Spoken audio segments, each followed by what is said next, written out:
Washington, President Donald Trump has branded his latest attempt to discredit the special counsel's Russia investigation as spygate, part of a newly invigorated strategy embraced by his Republican colleagues to raise suspicions about the probe that has dogged his presidency since the start.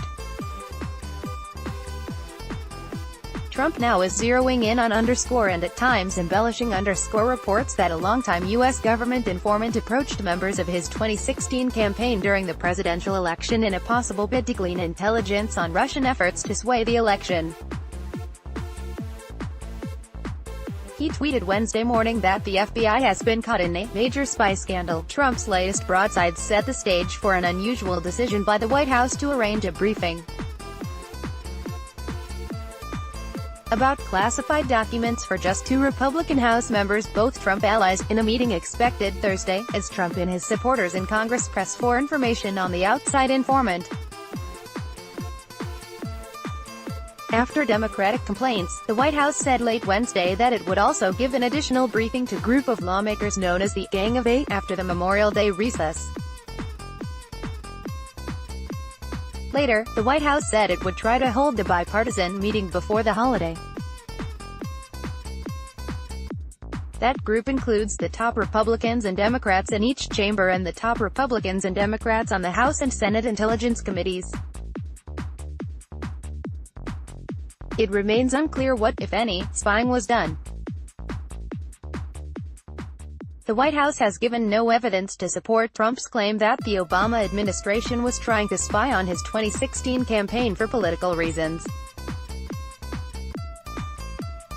It's long been known that the FBI was looking into Russian meddling during the campaign, and that part of that inquiry touched on the Trump campaign's contacts with Russian figures.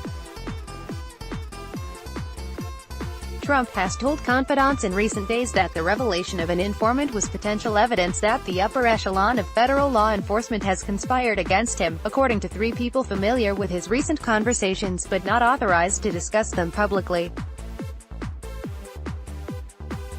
Trump told one ally this week that he wanted to brand the informant a spy, believing the more nefarious term would resonate more in the media and with the public. He went on to debut the term spygate on Wednesday, despite its previous associations with the 2007 NFL scandal over videotaping coaches. Democrats said Wednesday that the briefing held as special counsel Robert Mueller investigates Trump's campaign and whether it was involved in Russian meddling in the U.S. election was highly inappropriate, and asked for the Gang of Eight briefing instead of Thursday's GOP-only meeting. After negotiations with leaders on Capitol Hill Wednesday afternoon, White House spokesman Raj Shah announced the additional bipartisan meeting but said Thursday's briefing would go on.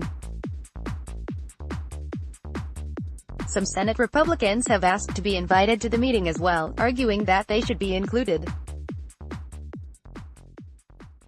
Senate Judiciary Committee Chairman Chuck Grassley of Iowa, South Carolina Senator Lindsey Graham and Texas Sen. John Cornyn made that request to White House Chief of Staff John Kelly on Tuesday. Cornyn, the number 2 Republican in the Senate, said Wednesday evening that they had not yet received a response.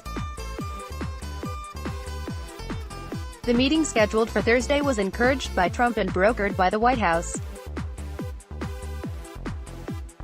Expected attendees are FBI Director Christopher Wray, National Intelligence Director Don Coates, Justice Department official Edward O'Callaghan, House Intelligence Committee Chairman Devin Nunes and House Oversight and Government Reform Chairman Trey Gowdy. Nunes, an ardent Trump supporter, has been demanding information on an FBI source in the Russia investigation. And Trump took up the cause as the White House tries to combat the threat posed by Mueller's investigation. Trump escalated his efforts to discredit that investigation Wednesday, tweeting, "Look how things have turned around on the criminal deep state.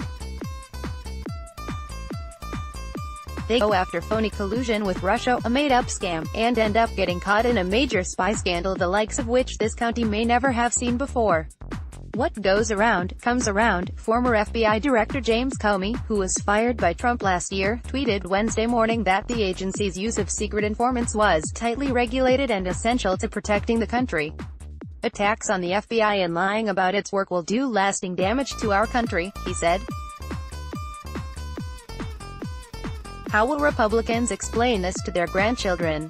Trump told reporters in response, "What I'm doing is a service to this country, and I did a great service to this country by firing James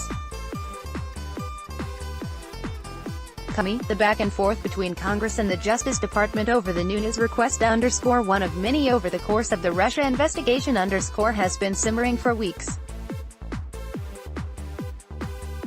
The department originally rejected Nunes' appeal, writing in a letter in late April that his request for information regarding a specific individual could have severe consequences, including potential loss of human life.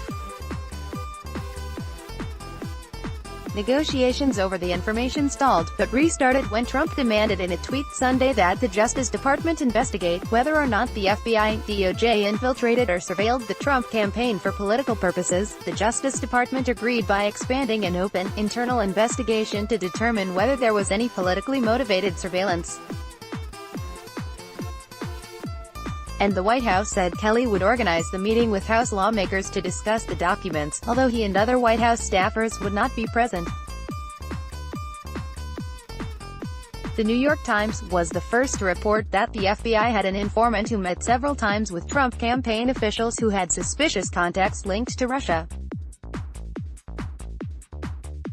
No evidence has emerged to show that Obama-era authorities placed an informant inside the Trump campaign.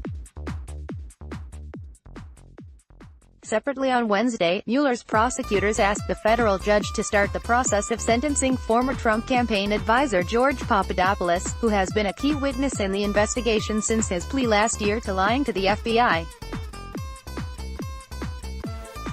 Prosecutors had been pushing off Papadopoulos' sentencing for months as he cooperated in the probe. Information about Papadopoulos' contact with people linked to Russia during the 2016 campaign triggered the FBI counterintelligence investigation that Mueller took over.